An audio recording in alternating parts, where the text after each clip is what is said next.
Chaque jour, des millions d'entre nous se réveillent et mettent un masque, non seulement pour se protéger contre ce qui se passe, mais aussi pour cacher qui nous sommes vraiment.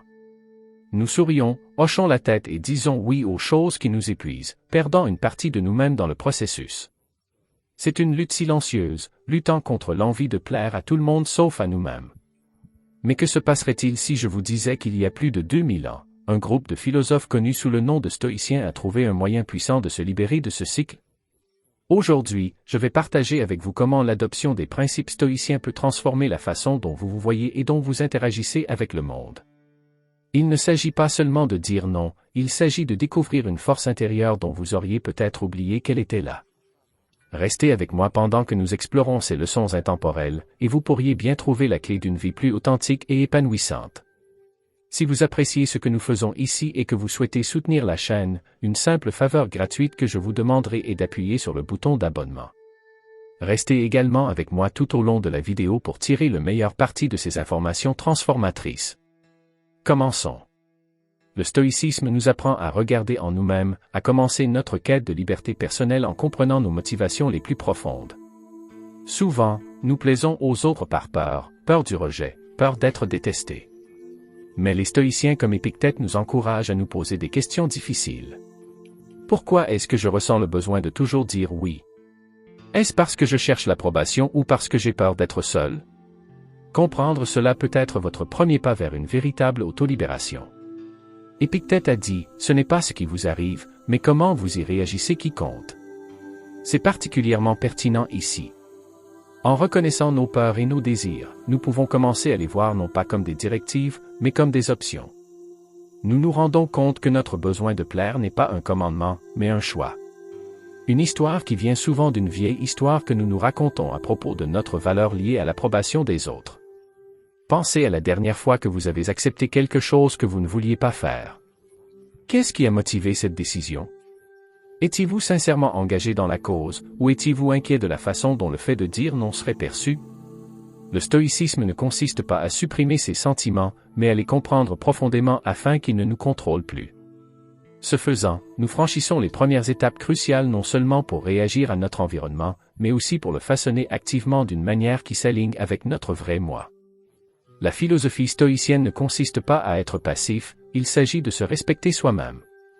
Marc Aurèle nous a enseigné l'importance de vivre avec intention. Il a dit, ce ne sont pas les événements eux-mêmes qui dérangent les gens, mais leur jugement à leur sujet. Appliquer cette sagesse à l'établissement de limites signifie comprendre qu'il n'est pas égoïste de dire non, c'est nécessaire pour maintenir notre intégrité et notre tranquillité d'esprit. En fixant des limites, vous protégez votre espace, votre temps et votre tranquillité d'esprit. Cela peut sembler difficile, surtout si vous avez l'habitude de dire oui pour maintenir la paix ou éviter les conflits, mais pensez Y de cette façon. Lorsque vous fixez des limites, vous ne vous contentez pas de tenir les autres à distance, vous les invitez également à comprendre et à respecter vos valeurs. Il s'agit de communiquer clairement ce que vous accepterez et ce que vous n'accepterez pas, ce qui conduit en fait à des relations plus saines et plus respectueuses. Commencez petit avec ça. La prochaine fois que quelqu'un vous demandera une faveur, prenez un moment pour vous demander si elle correspond à vos valeurs et à vos priorités actuelles. Si ce n'est pas le cas, ce n'est pas grave de dire que je ne peux vraiment pas m'engager là-dessus pour le moment. Vous ne rejetez pas la personne, vous respectez simplement vos limites. N'oubliez pas que l'établissement de limites est un processus continu. Chaque fois que vous respectez vos limites, vous renforcez votre estime de soi et gagnez le respect des autres pour votre clarté et votre cohérence. Fixer des limites claires ne consiste pas à construire des murs, il s'agit de jeter des ponts entre la compréhension. Vous définissez où se trouvent vos limites et, ce faisant, vous vous donnez la liberté d'interagir avec les autres de manière authentique. Il s'agit de se respecter et de s'aimer suffisamment pour dire « c'est qui je suis et c'est ce dont j'ai besoin pour rester en bonne santé et heureux ». Cela peut sembler contre-intuitif, mais se faire passer en premier n'est pas égoïste, c'est essentiel. Le stoïcisme nous enseigne l'importance de prendre soin de soi, non pas comme un luxe, mais comme une nécessité. Sénèque a souvent discuté de l'importance de se concentrer sur soi-même dans un monde qui nous tire constamment dans des directions différentes. Il croyait que prendre soin de soi n'est pas seulement une question de bien-être personnel, il s'agit de se préparer à être plus utile aux autres. Pensez Y de cette façon, tout comme dans une urgence aérienne, on vous demande de mettre votre propre masque à oxygène avant d'aider les autres. Si l'on ne prend pas soin de vous, vous ne pouvez pas prendre soin efficacement de quelqu'un d'autre. Il en va de même pour la vie. Si vous courez à vide, en plaçant constamment les besoins des autres au-dessus des vôtres, vous ne vivez pas pleinement votre vie. Vous ne faites que survivre.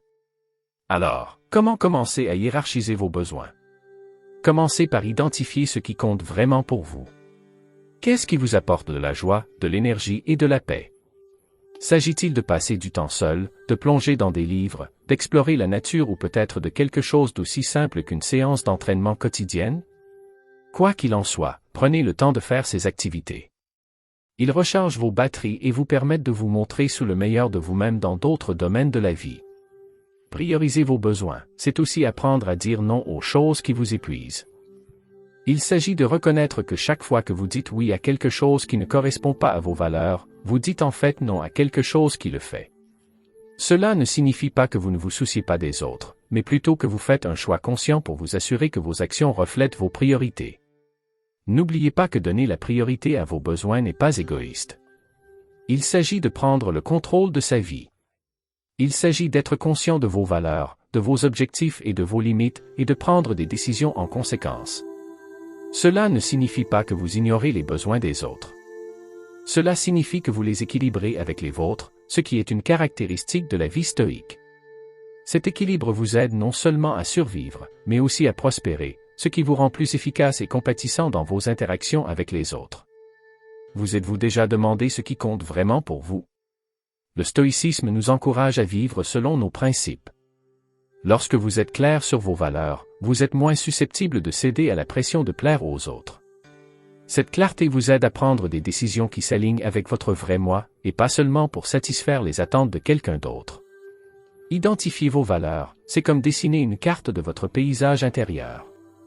Les stoïciens, en particulier Épictète, soulignaient l'importance de se connaître soi-même. Il a indiqué que pour comprendre nos valeurs, il ne suffit pas de savoir ce que nous aimons, mais aussi de comprendre ce que nous représentons, ce qui nous motive et ce que nous sommes prêts à défendre, même lorsque cela ne nous convient pas. Cette profonde connaissance de soi est l'armure qui nous protège contre les pressions extérieures du monde. Alors, comment pouvons-nous commencer ce voyage de découverte? Cela commence par l'introspection. Prenez le temps de réfléchir au moment où vous vous êtes senti vraiment satisfait. Que faisiez-vous? Avec qui étiez-vous? Quelles valeurs étaient honorées à ces moments-là? Ces réflexions peuvent révéler des modèles sur ce qui est vraiment important pour vous, comme l'honnêteté, la compassion, la créativité ou l'indépendance. Reconnaître vos valeurs signifie également que vous devenez plus intentionnel sur la façon dont vous dépensez votre temps et votre énergie.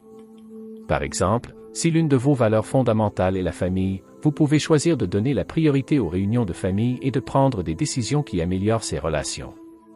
Ou si la créativité vous alimente, vous pourriez prendre le temps chaque semaine de vous engager dans des activités créatives, peu importe à quel point la vie est occupée.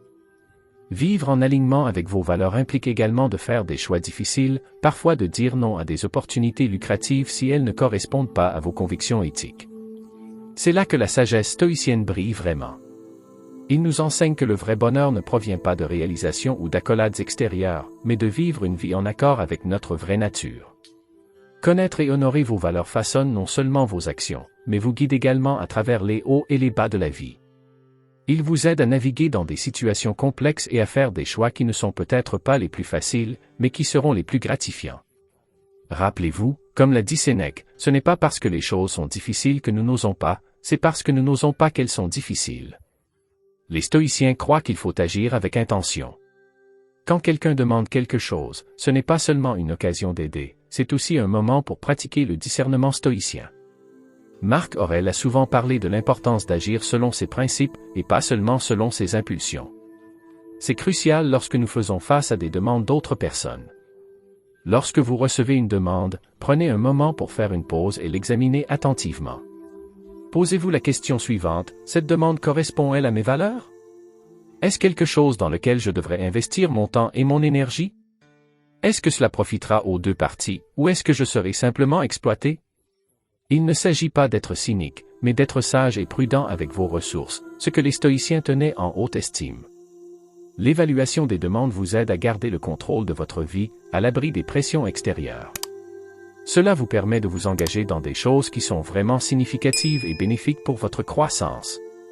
Cette évaluation minutieuse garantit que vous ne vous contentez pas de réagir à chaque demande, mais que vous y répondez d'une manière qui s'aligne sur vos objectifs et vos valeurs plus profonds. Prenons un exemple pratique. Un ami demande de l'aide pour déménager pendant le week-end, mais vous avez prévu ce moment pour un projet personnel attendu depuis longtemps. Le stoïcisme vous conseillerait de peser la demande par rapport à vos engagements personnels. Si aider votre ami signifie sacrifier quelque chose d'important pour vous sans raison impérieuse, il peut être sage de refuser poliment. Ce processus de décision ne consiste pas seulement à dire non, il s'agit de respecter vos propres besoins et limites. De plus, évaluer les demandes, ce n'est pas être égoïste, c'est être stratégique. C'est savoir que dire oui à tout n'est ni durable ni sain. N'oubliez pas que chaque oui est un non à quelque chose d'autre. En étant sélectif, vous vous assurez que votre oui a plus de pouvoir et de sens. Vous conservez votre énergie pour les choses qui comptent vraiment, ce qui vous rend plus efficace et présent dans les activités que vous choisissez. Le stoïcisme nous apprend à ne pas seulement regarder les avantages immédiats, mais aussi les implications à long terme de nos actions. Alors, la prochaine fois que vous serez confronté à une demande, respirez et réfléchissez avec un état d'esprit stoïque. Cette attention minutieuse vous aidera non seulement à vivre de manière plus authentique, mais aussi à établir des relations basées sur le respect et la compréhension mutuelle, et pas seulement sur des sacrifices unilatéraux. Comprenez que le conflit n'est pas un désastre, il fait partie de la vie. Les stoïciens considèrent les obstacles comme des opportunités de croissance. Si le fait de dire non mène à un conflit, c'est l'occasion de rester ferme dans vos valeurs. N'oubliez pas que toutes les batailles ne valent pas votre énergie, mais éviter complètement les conflits signifie que vous pourriez sacrifier vos propres besoins. Épictète nous a enseigné que ce ne sont pas les événements extérieurs qui nous dérangent, mais la façon dont nous les interprétons. Le conflit est souvent perçu comme négatif, mais dans le stoïcisme, il est considéré comme une partie naturelle de l'interaction humaine, un reflet de valeurs et de perspectives différentes. Lorsque vous abordez le conflit à travers une lentille stoïcienne, vous ne le voyez pas comme une attaque personnelle, mais comme un défi à relever avec raison et intégrité, en gérant le conflit. Stoïquement signifie garder son sang-froid et se concentrer sur ce que l'on peut contrôler. Vous ne pouvez pas contrôler les réactions ou les décisions d'une autre personne, mais vous pouvez contrôler votre réponse. Lorsque vous répondez avec calme et clarté, non seulement vous défendez votre dignité, mais vous préparez également le terrain pour des interactions plus constructives. Cela peut transformer des situations potentiellement explosives en moments d'apprentissage et de croissance. De plus, le stoïcisme nous incite à réfléchir sur notre rôle dans les conflits. Contribuons-nous à la tension? Communiquons-nous clairement nos besoins et nos limites? Parfois, la peur du conflit est en fait une peur de se défendre. En faisant face à ces situations avec courage et honnêteté, nous en apprenons davantage sur nous-mêmes et évoluons pour devenir des individus plus résilients. Il est également important de se rappeler que le conflit peut servir de test décisif pour nos relations. Ceux qui résistent à des discussions honnêtes et à des désaccords respectueux sont souvent les plus durables et les plus significatifs. À l'inverse, les relations qui vacillent sous le poids du conflit peuvent manquer de la profondeur que nous avons initialement perçue. Cette prise de conscience, bien que difficile, est inestimable car elle nous guide vers des liens plus épanouissants. Cela peut être difficile, mais n'oubliez pas que chaque non à quelqu'un d'autre peut être un oui à vous-même. Épictète a dit un jour que nous ne sommes pas troublés par ce qui nous arrive, mais par notre vision de la chose. Changez d'avis sur le fait de dire non. Voyez-le comme une affirmation de vos valeurs. Apprendre à dire non est une compétence essentielle que tout stoïcien s'efforce de maîtriser. Il ne s'agit pas d'être méchant ou égoïste. Il s'agit plutôt de reconnaître et d'honorer vos propres limites et priorités. Lorsque vous dites non, vous gérez efficacement vos ressources, votre temps, votre énergie et votre attention, en vous assurant qu'ils sont consacrés à des activités qui correspondent vraiment à vos valeurs et qui contribuent à votre croissance. Mais pourquoi dire non est-il si puissant? Tout d'abord, il vous permet de reprendre le contrôle de votre vie. Au lieu d'être influencé par chaque demande ou invitation, vous choisissez les engagements qui valent vos efforts. Cet engagement sélectif est non seulement pratique, mais aussi profondément libérateur. Vous commencez à vous sentir moins étiré et plus concentré, ce qui améliore votre capacité à bien performer dans les activités que vous avez choisies. De plus, dire non peut également renforcer vos relations. Cela peut sembler contre-intuitif, mais en fixant des limites claires, vous créez une dynamique plus saine où vos besoins et vos préférences sont ouvertement reconnus. Cette transparence renforce la confiance et le respect, car elle clarifie ce que les autres peuvent attendre de vous. Cela apprend également aux gens autour de vous que votre temps et votre énergie sont précieux, ce qui les amène à être plus prévenants lorsqu'ils font des demandes. Bien sûr, apprendre à dire non demande de la pratique et souvent un peu de courage. Il s'agit de surmonter la peur de décevoir les autres ou de faire face à leur désapprobation. Mais c'est là que la sagesse stoïcienne entre en jeu. N'oubliez pas que votre devoir principal est envers vous-même et votre propre bien-être. Marc Aurèle a écrit « Si ce n'est pas bien, ne le faites pas. Si ce n'est pas vrai, ne le dites pas, appliquez cela à vos décisions. Si accepter quelque chose vous semble mal ou infidèle à qui vous êtes, alors il est juste et nécessaire de refuser.